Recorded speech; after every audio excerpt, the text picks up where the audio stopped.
So a church in Minneapolis was invaded by ICE protesters. Everyone's probably heard of this, of course, as well as the DOJ instantly going nuclear over the subject, and rightfully so. But what's funny is how the left reacted. Reddit has, bizarrely, decided that this is okay. Well, case closed then. The mental gymnastics they've done are truly remarkable. A 10 out of 10 from all judges, a perfect score. Back before ICE protests ramped up, I truly told myself that most of these people on the internet, Reddit, Blue Sky, whatever, that they were just bots or bluster, trolls alone and only trolls. But now, I'm not religious, but any decent sort with a shred of honesty and courtesy would never even imagine to do what these simpletons dedicate their life to doing. It's bad enough they parade around outside homes and jobs. It's bad enough they deface buildings and destroy property, but now they're invading churches full of families and proving what I've been saying. They are like mad cultists. They don't care who you are or what you believe. You will submit to their God. Your God will be subject to their God. There's just one small problem. They don't have a God. But they sure act like they're on a crusade, don't they? We're getting proper pitchforks and torches here in the USA in 2026. Well, digital though it may be, Reddit is at the forefront of these revolts. They have ran defense in every conceivable way, with their most common effort afforded to saying that all Christians are evil, quoting cherry-picked verses from the Bible as if they themselves are scholars, and cementing their self-righteousness with their favorite Bible quote, one that they wrote themselves. There's no hate like Christian hate. Yes, a classic Bible verse, which you can read in pretty much every Reddit thread involving Christianity that's been made for the past several years. That aside, quite a lot are also stating that churches should pay taxes, which is totally unrelated to this, or that Republicans wouldn't care if this was about Jews or Muslims, which is an argument the lefts really don't want to make because they're deeply subjective to it as well. But one claim truly stood above all others in terms of idiocy, which is the assertion that ICE had done the exact same thing. Imagine being so self-righteous that you suggest the actions of mid-level Karens invading a church while screaming autistically is a one-to-one comparison to federal agents making an arrest. It's unbearably frustrating, because it's not just some exaggeration. Some of these people truly believe it. Probably a lot of them, I would worry. What can you even say to someone so dense? They'd say up is down if you started a chant to convince them of it. They would say that 1 + 1 = 3 if you made a rhyme out of it and banged on a drum. They're definitely the types to put Acolyte alongside Andor as peak Star Wars, and they'd only put Andor on there to begin with because they're LARPers thinking they're exactly like the rebels fighting the Empire. They have this weird, unnatural need to double down on every stupid thing their side does. It's okay to admit fault in yourself, or others who share beliefs similar to yours, or politicians that you voted for. It would be crazy to suggest otherwise. How can you argue with someone who believes themselves omniscient and omnipotent? Oh, I think I understand now. Putting aside the peasants momentarily, we have Don Lemon involved in this. He's going through something of an arc right now. I'm just not sure what that arc is.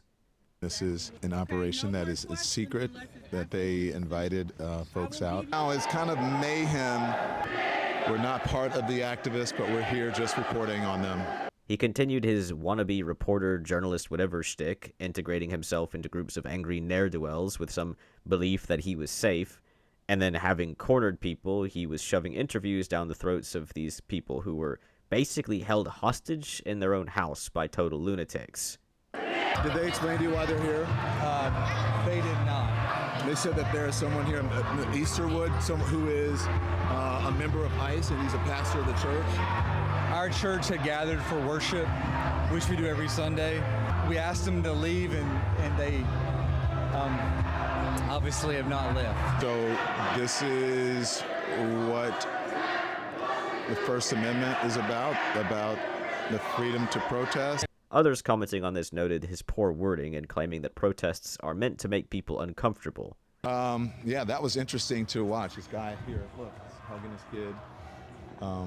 And, you know, I imagine it's uncomfortable and traumatic for the people here. Yeah, other commenters are right. Definitely a weird thing to say that brigading a church and screaming around kids is something necessary, but not at all surprising when you see his double-down follow-up, where he self-victimizes and boo-hoos about how he's being targeted.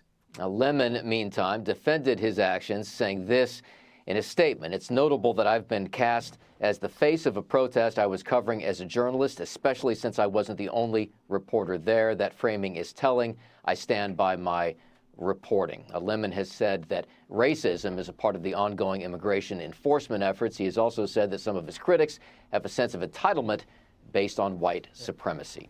Todd and Carl. Yeah, the double down did not end there. Doug, thank you. For more on the double down from Don Lemon, let's bring in Tony Perkins, president of the Family Research Council, a former pastor and police officer. You got quite a resume there, Tony. Lemon doubling down in an interview, Doug alluded to this, following that church raid, saying, this is not the type of Christianity I practice, and accusing that particular church of white supremacy. Your response, Tony?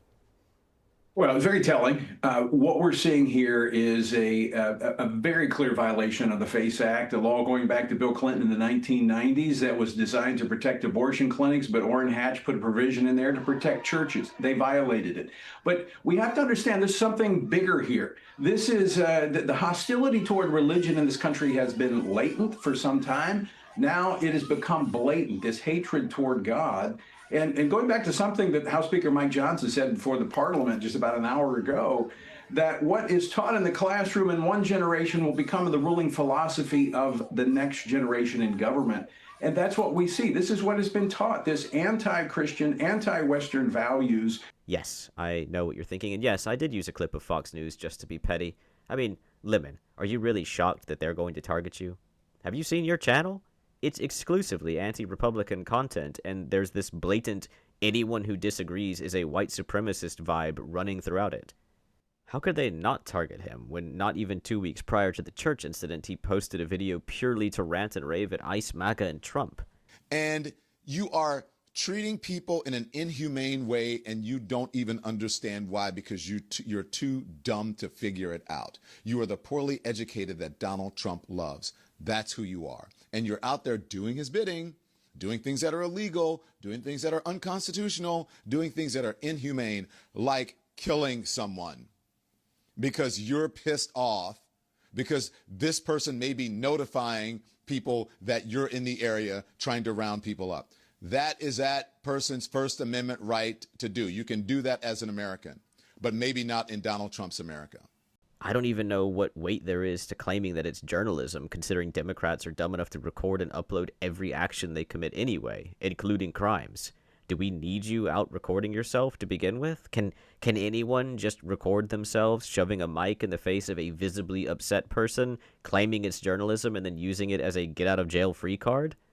I have no idea if he actually did anything illegal. He obviously knew what was going to happen. He kept it secret and he engaged in it, so I wouldn't be surprised. Plus, once they've got him on the hook for something, they can just add more things on there, defamation charges and stuff to twist the screws. Trump does not strike me as the kind of man who likes insults. Well, being insulted, anyway. I have no idea why Democrats would verbally and emotionally harass people in their place of worship. I guess he's just another Democrat uninterested in history, but I suppose reporters do live in the now, don't they? Yesterday's news isn't very profitable to them. I get that, but becoming the news yourself is certainly a decision to make. To say nothing of the woman outright stating that she's on a clandestine mission. God, it's hard to even say. A clandestine mission to disrupt business as usual, which also means disrupting businesses, doesn't it? Which seems like a crime. This is Operation Pull Up, more of a clandestine operation. We show up somewhere. They don't expect us to come there, and then we disrupt business as usual. But her wording? The reality is the house of the Lord is a place where love lives. Especially about the pastor. It's not a place where you can have a pastor masquerading as the director for the field office of ICE in St. Paul. Very Redditor-like. Exactly what I've been saying about the Democrats. You're a pastor? No, you're not.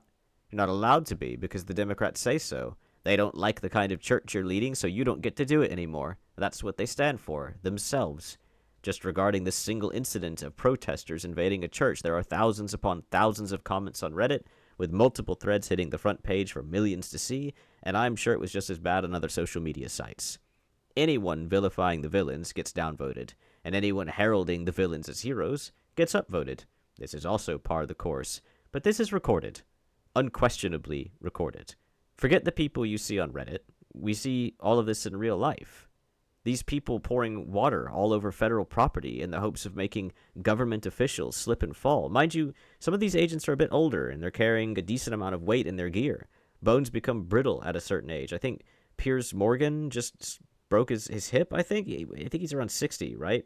And he just broke a hip, slipping on a step. One of my grandmothers died that way. I mean, she didn't just die when she hit the ground, but you break your hip once you're over a certain age, and that's pretty much it. All she did was collapse in the kitchen a couple years later, all of that time in the bed, and that was that. It's not some college prank. And even if it was a college prank with some 20-year-old kid, they could still bust the back of their skull open, and again, that's that. It's not funny, and the people responsible to it should be hit with whatever charges they can hit them with.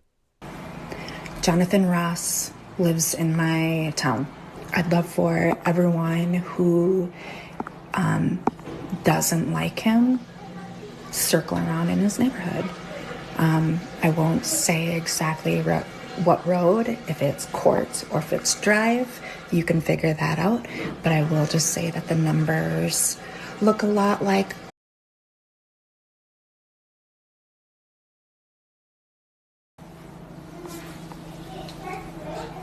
I don't know. Go circle around, make him uncomfortable, everybody. I had known that it was serious before. Renee Good's killing made it that much more serious. And to me... Did it make it more serious, or did it just make you realize that there was consequences for doing things that, impede the government? Just like it upped the stakes. So it made it feel even more important that we had more eyes on these people. It upped the stakes. There's no stakes. It's not a... Okay, first of all, it doesn't matter if you have one camera or a billion cameras. All you need is one person recording to see pretty much everything you need to see. And here's the thing. ICE is recording their own deeds. I mean, the best footage that we got of Renee's shooting was by the ICE agent himself. That was the best footage we got. Now, moving on from that, what do you mean up to the stakes? How is it up to the stakes that Renee is dead? You mean you just feel more like a hero now? Before you felt like you were doing nothing, and now you feel like you're doing something. Is that it? Rapid Response member Patty O'Keefe, who was recently detained by ICE, said volunteers respond quickly. I'm sorry. Did they call her Rapid Response member? As if she's like an EMT or something?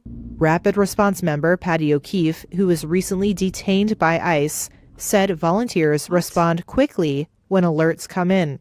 When there's more people around, federal agents are less likely to escalate to violence, or, if there's more people that are filming them, they're less likely to, violate constitutional rights. Yeah, of course. They record themselves, though. And it doesn't matter if there's one person recording them or multiple people recording them. They're still being recorded. It's not... These people, they seem to think that they are like herbivores, like bison or monkeys or whatever, being attacked by a predator, and all they have to do is like group up in one big ball, and the predators will be too scared to attack the baboons or the bison or whatever. That's not the way it works. I don't think they understand the concept of a camera and a recording, despite them using it incessantly. Every single time you see them, they're walking around with their cameras out like a weapon or something. Likely to escalate to violence, or, if there's more people that are filming them, they're less likely to, violate constitutional rights, or at least that's, that's the hope, right? It's the hope, yeah. Whose hope exactly? Because, they don't really use violence a whole lot, and when they do, it's kind of because of people like you escalating everything, which is exactly what you say you're trying to stop. And of course, they're violating constitutional rights, because what the Democrats do, they have been doing for so long. They just make a claim with no basis, no foundation, and then when they get called out on it, they have to make the claim bigger and more bombastic. First, you're this kind of criminal. Now you're criminal A and criminal B, then criminal A, B, and C, and there's just more and more and more. But in the end, all of their accusations are a house of cards ready to fall. These women, and many like them, are the inevitable consequence, just as imprisonment and death is. At first, it's a game to them. Then it becomes real. They'll dig in their heels as stubborn as a mule because it enrages them, but they still think they're correct, so they won't listen to reason. They then think they can outnumber the government. They still think, despite all their exceedingly outspoken hatred for the military, for the police, for for anyone, really, I suppose anyone who has access to a gun, they hate them all. And yet they think they're going to side with them. They think the military is going to side with the left wing and they're going to depose Trump or something. They still fantasize about some peasant revolution where they're going to take the heads of the evil aristocracy and the Dems will become the all-powerful ruler who is definitely not a dictator. They just want you to obey all their commands without question. Yes, I'm beginning to realize that absolute pandemonium appears to be the most inevitable thing of all. And it's a consequence of late-stage super-liberalism. Like communism, it has this nice shine, this pleasant smell, but it cannot last the test of time when applied to hundreds of millions of people in a free society. That freedom itself acts as a noose. It creates an overwhelming amount of diversity which people use to hang peace by victimizing themselves and demanding special treatment while accusing others of being prejudiced if they don't get it. And in trying to get the votes of these ultra minorities who have fractured society with their individualism, the foolish politicians swallowed the hook. They can't back out now because that hook is lodged in their large intestines. If they back out, the hook comes out, and so does all of their guts. I don't want to live in a state where there's just the Republicans. But it is spectacular the way the Democrats have screwed themselves over. It is quite the sight to behold. I legitimately do not know if there's any kind of way to make peace with the Democrats anymore. They seem to be completely insane. They believe in themselves so completely. I was wrong before when I said they were their own hero. They seem to believe themselves their own god. Anyway, thanks for watching. Take care now. Bye-bye then.